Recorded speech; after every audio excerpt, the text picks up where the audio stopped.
Pertemuan 6.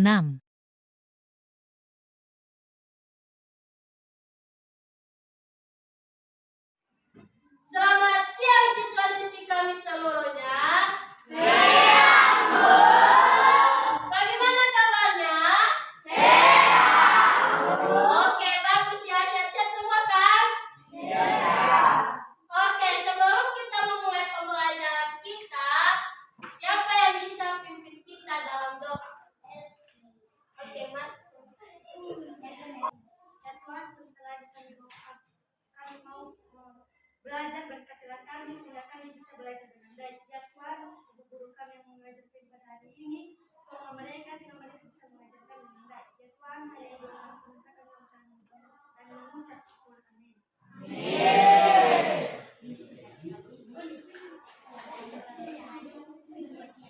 Oke. Mana sekretaris kita? Berapa yang hadir hari ini? Hadir semua, bagus ya. Luar biasa kelas 7C. Hari ini semua hadir. Tetap dipertahankan untuk kedepannya. Oke. Materi kita pada hari ini mengenai peninggalan masa Hindu Buddha di Indonesia. Dan sebelum itu, tentu kita sudah belajar minggu lalu tentang kerajaan Hindu Buddha di Indonesia. Iya kan? Iya. Siapa yang bisa menyebutkan kerajaan Hindu Buddha di Indonesia? Ada yang bisa? Angkat tangan. Ada yang bisa? Oke, silakan.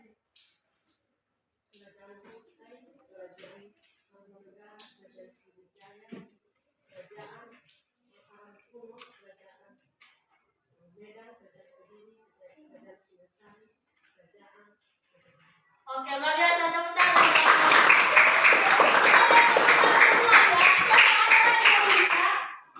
Ada lagi? Ada? Yakin tidak ada?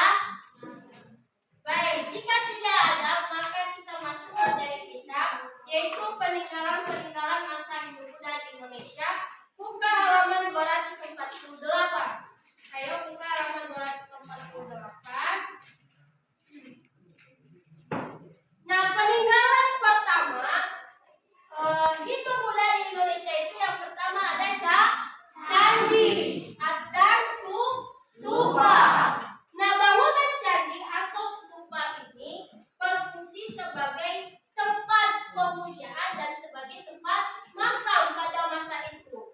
Nah, candi ini dimanfaatkan oleh orang-orang Hindu Buddha itu untuk tempat pemujaan. Jadi kalau melihat candi atau stupa itu manfaatnya sebagai tempat pemujaan. Yang kedua yaitu gapura. Ayo buka halaman 252. Nah, ini adalah contoh gapura. Gapura itu adalah bangunan berupa pintu gerbang. Nah, melalui gambar ini kita dapat melihat bahwa gapura ini bentuknya seperti pintu gerbang, ya kan? Jadi ini berfungsi sebagai tempat di mana biasanya gapura ini terletak bagian depan candi sebagai pintu masuk untuk masuk ke dalam candi. Oke, yang ketiga yaitu pertirtaan. Nah, pertirtaan adalah pemandian suci di kalangan istana. Nah, pertirtaan ini dimanfaatkan oleh para keluarga kerajaan untuk membersihkan diri. Dan ini itu dianggap sangat suci oleh kalangan istana. Jika mereka mau dibersihkan, mungkin ada kesalahan yang mereka perbuat, mereka akan mandi di tempat mandi ini. Jadi mereka membersihkan diri. Oke, yang ketiga patung atau arca. Nah, patung ini dapat berupa patung Buddha ataupun patung Raja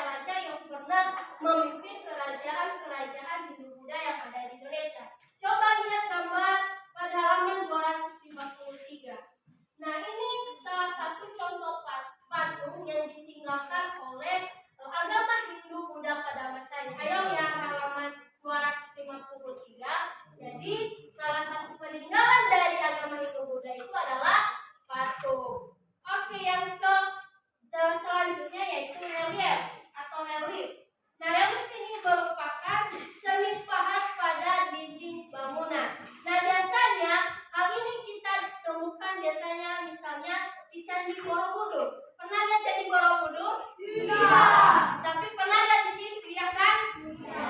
Kan di dinding-dinding candi itu ada pahat-pahatan seperti cerita. Itu nanti ada apa ya? Kayak dia menceritakan cerita-cerita, misalnya cerita Brahmana, Ramayana. Dia menceritakan melalui relief tersebut. Oke, mengerti?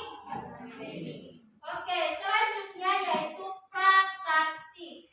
Nah, sebelumnya Ibu telah menjelaskan bahwa prasasti merupakan salah satu sumber di mana kita mengetahui bagaimana kejadian-kejadian yang terjadi pada masa kerajaan-kerajaan yang pernah berdiri pada masa Hindu Buddha. Nah, melalui prasasti ini awal kita lihat halaman 254, prasastinya ada di situ, ada contoh gambarnya.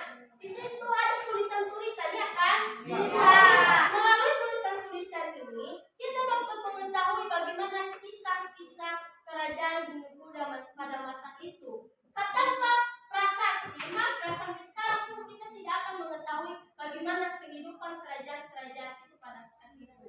Oke, selanjutnya kita tentu kalau yang namanya agama tentu meninggalkan yang namanya kitab. Apapun agamanya pasti ada kitab.